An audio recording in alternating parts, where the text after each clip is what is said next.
Joel has just popped out to talk to our winner and is connecting her through. This is, of course, a 2020 Fonterra Dairy Woman of the Year. It is, of course, a prestigious prize, and it was taken out in 2019 by Trish Rankin. Amazing work that Trish Rankin has done around circular waste on our farms and how we can really bring that to the fore. And of course, it's the absolute calibre of women that work in the dairy industry across all parts of it as well that is celebrated. Dairy Women's Network have finished up, I think, day 2 of their conference, where there's a lot of thought leadership and support and advice to women who certainly are very much at the table when it comes to our farming businesses across New Zealand now, and I'm extremely proud of that.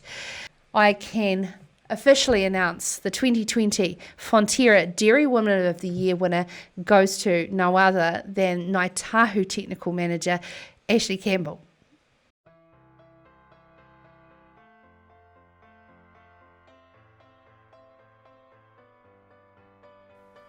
Tēnā koutou katoa, ko aureke te mauka, ko waiteke te awa, ko pukatura ki te marae, ko kaitahu ka te moimoi ka iwi, ko Ash-Leigh Campbell toka ikawa. Nō reira, tēnā koutou, tēnā koutou, tēnā koutou katoa. Kia ora everyone, my name's Ash-Leigh and I'm born and raised here in Canterbury. I'm the oldest of 2 tamariki to my parents Paul and Joanne. I also have a younger brother called Brendan. We all live here in Otatahi, Christchurch. I'm also a proud descendant of Ngai Tahu.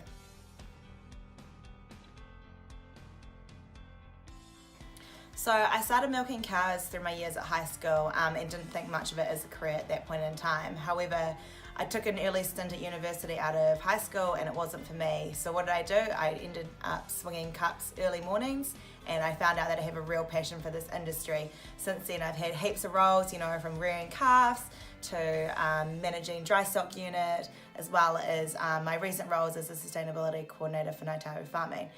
I made the conscious decision to jump back into university a few years ago because I felt so much passion for this industry and knew that there was an awesome career waiting there for me. My new role here at Ngai Tahu Farming sees me as their technical farm manager. This role I've been in for just over 2.5 years now, and it sees me supporting and assisting the operational management and performance of our 8 dairy farms here at Te Whenua in North Canterbury. I love socialising as well as getting out and enjoying our backyard. We're super lucky here in New Zealand that we've got an amazing landscape to enjoy. In my spare time, I also enjoy being a member of New Zealand Young Farmers Organisation, which has seen me meet many like-minded people across the dairy industry and connect me through to the Dairy Women's Network. I also love a bit of country music and love a music festival.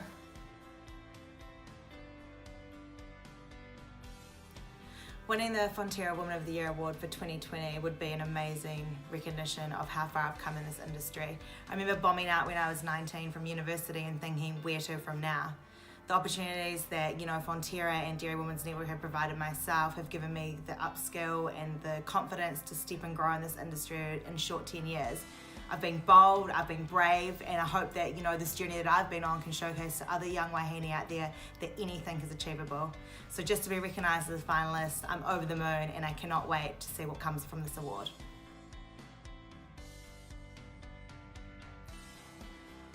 Milk.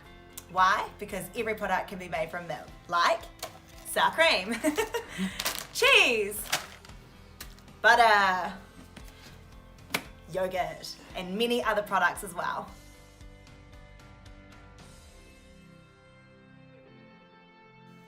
Some of you may have heard of Wild Foods Festival held in Hokitika on the West Coast. I'm not proud to say it, but they're responsible for me eating a few weird things, including hoo-hoo grubs, mountain oysters, crocodile, and I hate to say it, horse semen.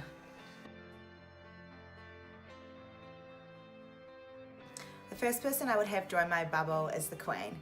She turned 94 just the other week and she's the highest ranking leader in the Commonwealth.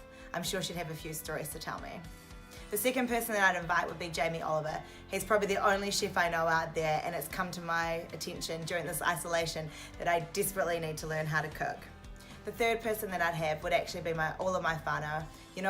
It's just me and my flatmate in my bubble right now, but the thing that means more to me than any celebrity out there would be having my whānau close to me in this time.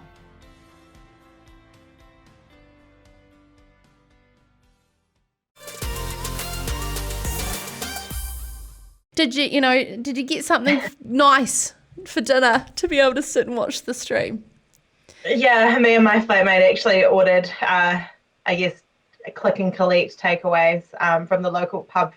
So we had a nice pizza, some fried chicken and some chips for dinner.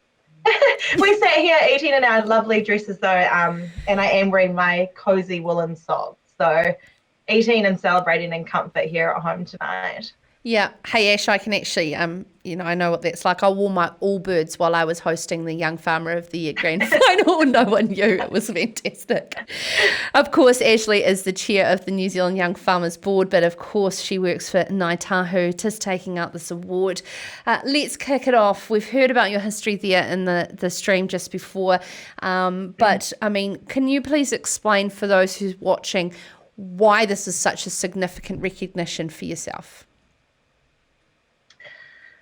Wow. So I never considered the dairy industry as a career until, I guess, further down the track. I mean, I stumbled into the industry fresh-eyed, young. I wanted some money to pay for my vehicle that I could drive around in. So I ended up relief milking for a local dairy farmer. And that's kind of where I fell into the industry. And I guess I haven't looked back since. So many jobs, and I guess short 10 years in the industry. And I guess it just goes to show that, I've been involved 10 years now, and I've had various roles, had various job opportunities. And it just shows how widespread the sector is and all the opportunities that are there for us to uptake.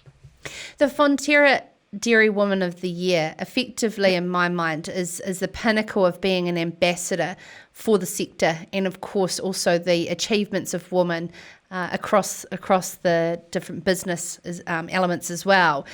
You have a real focus, and of course we all do, but in the environmental stewardship that you've brought to your role at Ngai Tahu. Can you explain what you've been involved with and how important that is to tell that story? Yeah, I guess a lot of my job is involved with ensuring that we do the best we can when it comes to audit and compliance time. So I'm pretty proud to say, that our farms were the first within our Waimakariri catchment to receive A-grade audits. And that's hard work put in from everyone. It's not just the farm managers. Yes, they're the ones there that are living and breathing it, but it's a real dual effort. It comes from working with, your local regional councils. It comes with educating our farmers. It comes with educating the community, so that we can all upskill and be stewards of our land, of our whenua. Anna Campbell before was talking about the Māori agribusiness really becoming a shining light and showing us the way with a lot of land use change, and also, of course, our governance and support for our staff on farms and things like that as well.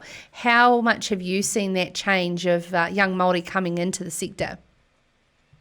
Yeah, I'm so fortunate having worked for Ngai Tahu Farming the last 3.5 years. They have such a unique and special lens that they put over stewardship, over environmental. And so working for not only, sometimes there can often be tensions between environment and farming. And so seeing how we can work together to bridge that and bring everyone together on the journey. Working for Ngai Tahu Farming, often you hear visions and business plans for companies that are, we're looking 12 months ahead, we're looking 2 years ahead. Working for Ngai Tahu Farming, we're projecting looking forward 50 to 100 years, because, what we're doing in today's environment to look after the land, it's going to impact for tomorrow's generation. So we need to look after it today so that we can, reap the rewards for the future and the years to come. So it's such a beautiful company to work for, and I've learned so much. You're such an advocate for young women getting into the sector as well. I mean, not only with your role at New Zealand Young Farmers, I mean, you're acknowledged as a Westpac Woman of Influence for rural as well. How much has this improved, and what also do we need to do to give women the confidence to put their hand up and really step up into these roles, especially at governance level? Yeah, I mean, I really hope the next 12 months, being the ambassador for the Fonterra Woman of the Year award, that I have this opportunity to get out there and network with other young wahine in the industry, and capture other young wahine that are out there that might not be in our industry currently.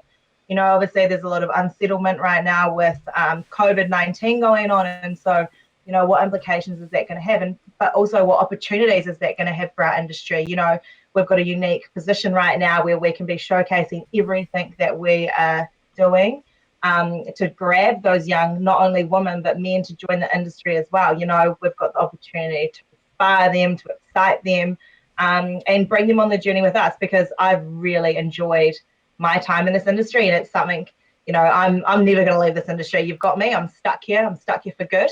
And I hope I can bring some people along the journey with me as well.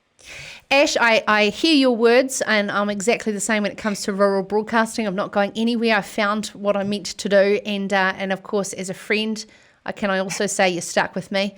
I love you. I love you dearly. I'm not going anywhere, and I could not be more proud of you than I have in all of the years of all of your achievements. Again, I've got to say on behalf of our viewers and watchers, a huge congratulations. And of course, well done to Dairy Women's Network to pull off something, of course, which they've sadly had to do virtually as well. Yeah, it's absolutely exceptional that they had an opportunity to, potentially cancel this event, but they were like, nah, we're gonna push through and we're gonna do this.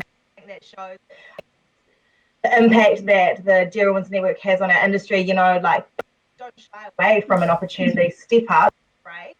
Be bold. And they've pulled it off completely. And I love what they've done. And I'm here to celebrate tonight, and then hopefully celebrate once lockdown's finished with a few other people. This is Sarah's Country.